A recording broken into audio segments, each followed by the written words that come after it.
Good morning बच्चों। बच्चों, मैं आपकी हिंदी की टीचर उषा किरण आज आप लोगों के सामने हिंदी 1 के लेसन 3 का पार्ट 3 लेकर उपस्थित हुई हूँ। बच्चों, इसके पहले हम लोगों ने फर्स्ट वीडियो में संधि किसे कहते हैं, संधि के कितने भेद होते हैं और दीर्घ संधि का अध्ययन किया था, जो कि स्वर संधि का भेद है।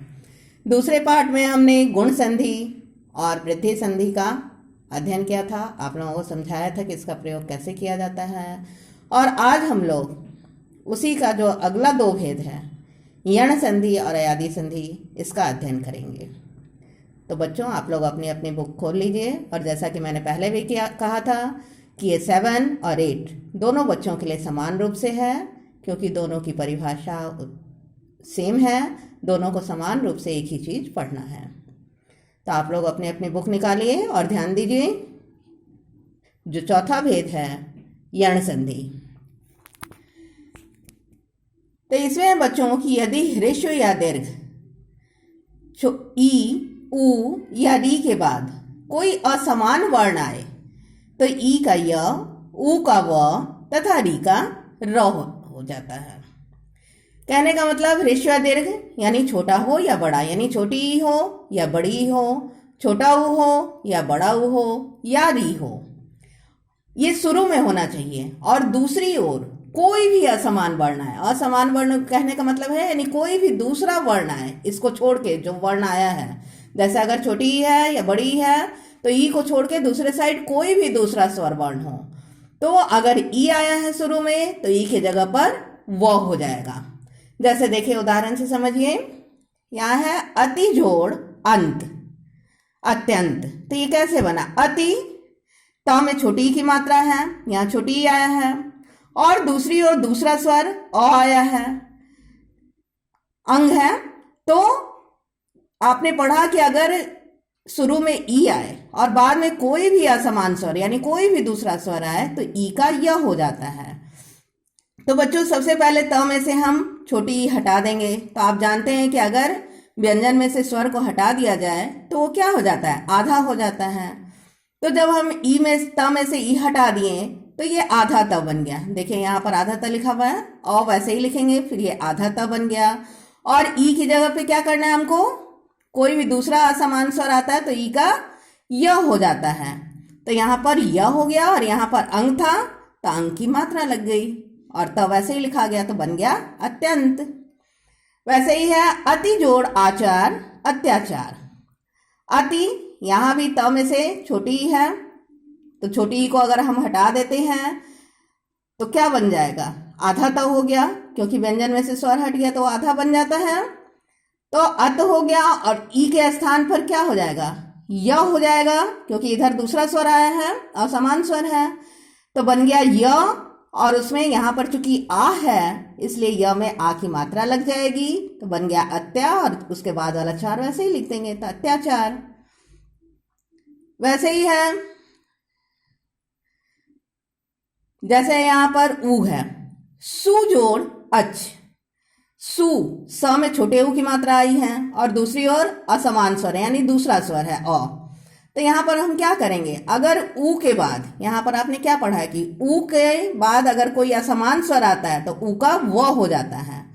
तो यहाँ पर ऊ आया है और इधर असमान स्वर अ है यानी दूसरा स्वर अ आया है, तो ऊ का व हो जाएगा। तो बच्चों, सु में से, स में से ऊ हटा दिए, जब स्वर हम हटा दिए ऊ, तो स क्या बन जाएगा? आधा हो गया, तो आधा स लिख देंगे। फिर ऊ के स्थान पे क्या हो जाएगा? अगर असमान स्वर आता है तो ऊ का व हो जाता है, तो व हो जाएगा। और यहाँ चूंकि अ ही है इसलिए व में अ की मात्रा लग गई तो व बन गया, पूरा व हो गया। और ये आधा च और छ वैसे ही लिख देंगे तो बन गया स्वच्छ। वैसे ही है अनुजोरेशक, अनु, न में छोटे ऊ की मात्रा है और इधर ए दूसरी ओर आया है जो कि असमान स्वर है। तो आपने पढ़ा है कि ऊ के बाद अगर कोई भी असमान स्वर आता है तो ऊ का व हो जाता है। तो अ वैसे ही लिखेंगे। न में से हम सबसे पहले ऊ हटाएं तो न क्या हो गया बच्चों? आधा न बन गया, तो अन्न हो गया और ऊ का व बन जाएगा। और यहाँ स्टार्टिंग में ए है, यहाँ जो रहता है उसकी मात्रा लग जाती है, तो व में हम ए की मात्रा लगा दिए तो अन्वेषक वैसे ही लिख दिए तो बन गया अन्वेषक। समझ आया आप लोगों को? उसी तरह से है, अगर री आता है तो री का र हो जाता है। यानी अगर शुरू में आए री और दूसरी ओर कोई भी असमान वर्ण आए तो री का र हो जाता है। तो यहां देखिए जैसे है पितृ जोड़ अनुमति, पितृ त में क्या आया है, री की मात्रा लगी हुई है, तो री हटा दिए हम तो क्या बन जाएगा बच्चों, आधा त बन गया। और त और र मिलके क्या हो जाता है, आपने पढ़ा है संयुक्त व्यंजन में कि त और र मिल जाता है तो त्र बन जाता है, और यहाँ चूंकि अ है तो इसलिए बन गया पितृनुमति। अब यहां जैसे मातृ जोड़ इच्छा, मातृ त में री की मात्रा है, ठीक है, तो हम री की मात्रा हटा देंगे, री का र हो जाता है, पता है आपको। और सबसे पहले हम जब त में से री हटा दिए तो त क्या हो गया, आधा हो गया, और उससे जब र मिला तो त में र मिलके क्या बन जाएगा, त्र बन जाएगा, तो मात्र बना। और यहाँ चूंकि छोटी आया स्टार्टिंग में तो त्र में छोटी की मात्रा लगा देंगे तो बन गया आपका मातृक्षा। उसी तरह मातृ जोड़ उपदेश, यहां भी री आया है तो त में से री हटा देंगे तो आधा त हो गया, और त में र मिल गया तो क्या बन गया, त्र बन गया। और यहाँ स्टार्टिंग में छोटा ऊ है तो त्र में छोटे ऊ की मात्रा लगा देंगे तो बन गया मातृपदेश। तो इस तरह से बच्चों सारे उदाहरण को आप लोग समझने की कोशिश कीजिएगा। अब मैं 7th की बुक से भी इसको बता देती हूँ। देखिए 7th की बुक में भी दिया हुआ है कि यदि जोड़ अपि यद्यपि, यदि द में क्या है, द में छोटी ई की मात्रा है, तो छोटी ई की मात्रा जब हम द में से हटा देंगे तो क्या हो गया, द आधा हो गया, तो द में हलंत लग गया, आधे अक्षर को हम हलंत से भी लिख सकते हैं। और फिर ई का क्या हो जाएगा, य हो जाता है, तो य बन गया, और चूंकि दूसरी ओर अ ही है इसलिए य में अ जुट गया तो यही रहेगा, तो बन गया यद्यपि। वैसे ही है इति जोड़ा आदि इत्यादि, ई का य हो गया, और यहां आ आया है तो य में आ की मात्रा लग गई तो बन गया इत्यादि। उसी तरह से ऊपरी जोड़ उक्त उपर्युक्त, वी जोड़ ऊह व्यूह, यहां देख रहे हैं वी व में छोटी की मात्रा है और दूसरी ओर बड़ा ऊ है, असमान स्वर है, तो अगर छोटी ई के बाद कोई भी दूसरा असमान स्वर आता है तो ई का क्या हो जाता है, य हो जाता है। तो सबसे पहले व में से हम ई हटा दिए तो व आधा हो गया, यहाँ आधा व लिखाया, फिर य का छोटी ई का य बनाएंगे, और यहाँ चूंकि बड़ा ऊ है इसलिए य में बड़े ऊ की मात्रा लग गई और ह लिखे तो बन गया व्यूह। उसी तरह से देवी जोड़ अलंकार दिव्यालंकार, नदी जोड़ आगमन नद्यागमन, अनु जोड़ अन्वय, ऊ का व हो जाता है तो अनु, यहाँ न में छोटे ऊ की मात्रा आई है, ठीक है बच्चों, तो न में से ऊ हम हटा देंगे, स्वर हटा दिए तो व्यंजन क्या हो गया, आधा हो गया, स्वर हटा देने पे आधा हो जाता है, तो अ और आधा न लिखें और ऊ के जगह पे व बन जाएगा तो व लिखेंगे, और यहाँ चूंकि अ है इसलिए व ही पूरा रह जाएगा तो बन गया अन्वय। वैसे ये सु जोड़ आगत, यहाँ स में छोटे ऊ की मात्रा है तो स में से ऊ हटा दिए तो आधा सा बन गया, ऊ का व बन जाएगा, और यहाँ चूंकि आ है इसलिए व में आ की मात्रा लग गई तो बन गया स्वागत। उसी तरह से पितृ जोड़ अनुमति पितृनुमति, बताए थे पहले भी उदाहरण में कि री का र हो जाता है, और यहाँ चूंकि त है तो त के साथ र जब भी मिलता है तो त्र बन जाता है तो बन गया पितृनुमति। अब नेक्स्ट है हमारा अयादि संधि। इसमें है कि इसमें ए ओ औ के बाद कोई भी असमान स्वर आए तो ए का ए का आय, ओ का औ तथा औ का आव हो जाता है।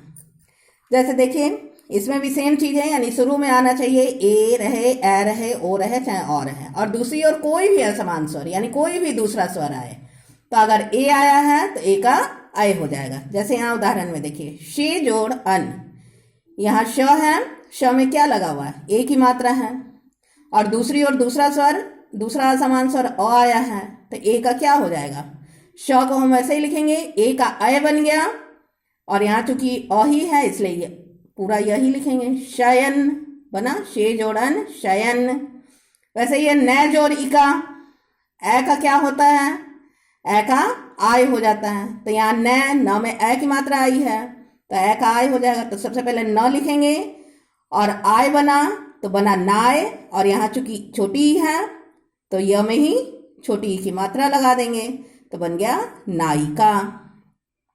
पोजोरित्र पवित्र, ओ का अ हो जाता है तो प हो गया और ओ की जगह अ किए और यहाँ छोटी ई है इसलिए व में छोटी ई की मात्रा लग गई तो बन गया पवित्र। वैसे ही नौ जोर इक नाविक, औ का आव हो जाता है तो यहाँ न से औ हटा दिए तो सबसे पहले तो न हुआ, फिर औ का आव हो जाएगा तो नाव हुआ, और यहाँ चूंकि शुरू में छोटी ई है इसलिए छोटी ई की मात्रा लगा देंगे व में तो बन गया नाविक। वैसे ही गैज और अन गायन, भोज और अन भवन, पौज और अन पावन, भौज और उक भावुक। सेम यही चीज 7th में भी है, देखिए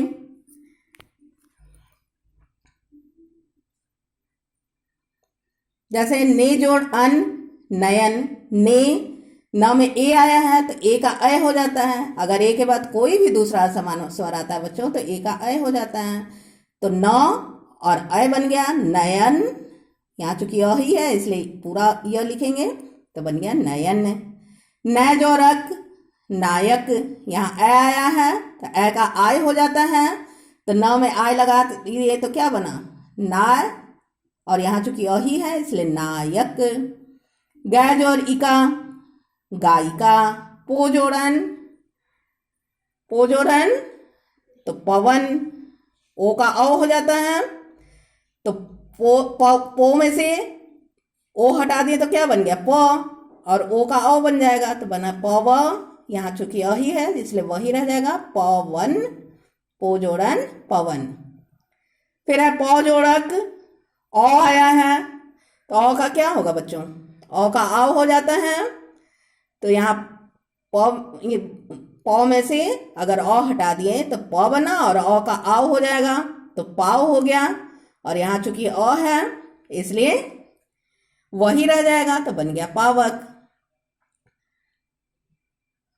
वैसे ही है भौजोरुक भावुक, अ है अ का आव हो जाता है तो भाव हुआ और अ का आव किए तो भाव हो गया, और यहाँ चूंकि दूसरी ओर क्या है छोटा ऊ है तो भाव में ही व में छोटे ऊ की मात्रा लग जाएगी तो भाऊ, और क वैसे ही लिख देंगे तो बन गया भावुक। तो बच्चों इसको ध्यान रखिएगा आप लोग, ये दोनों संधि जो है जो आज आपने पढ़ा यन संधि और आदि संधि, इसको ध्यान से आप लोग वीडियो में 7, 8 दोनों के उदाहरण हैं, दोनों के उदाहरण से आप लोग 7 वाले 8 के भी उदाहरण को ध्यान से समझेंगे और 8 वाले 7 के भी बुक के उदाहरण को ध्यान से समझेंगे। इस तरह से आप लोग ध्यान से सारी परिभाषा को समझने की कोशिश कीजिएगा कि कैसे इसका प्रयोग हुआ, एक एक उदाहरण को पढ़कर कि कैसे चेंज हुआ, किस तरह से इसका प्रयोग हुआ, मैंने इसमें आप लोगों को समझाया है। तो ध्यान से आप लोग इसका अध्ययन कीजिएगा। तो इस तरह से आपका ये लेसन 3 जो है स्वर संधि में 5 भेद था, 5 भेद का आप लोगों को मैंने कैसे प्रयोग किया जाता है ये बता दिया।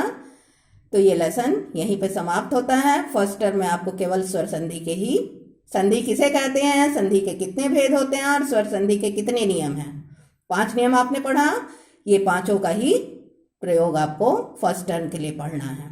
तो बच्चों आप लोग ये 5 की परिभाषा जो है उदाहरण के साथ अपनी अपनी कॉपी में, फेयर कॉपी में हिंदी बन के लिख लीजिएगा, परिभाषा लिखकर, और कम से कम हर से 2-2 उदाहरण आप लोग अपनी कॉपी में लिख लीजिएगा। मैं जल्द ही बच्चों आप लोगों के लिए अगला वीडियो लेकर आप लोगों के सामने आऊँगी जो अगला लेसन होगा। तब तक के लिए बच्चों गुड बाय।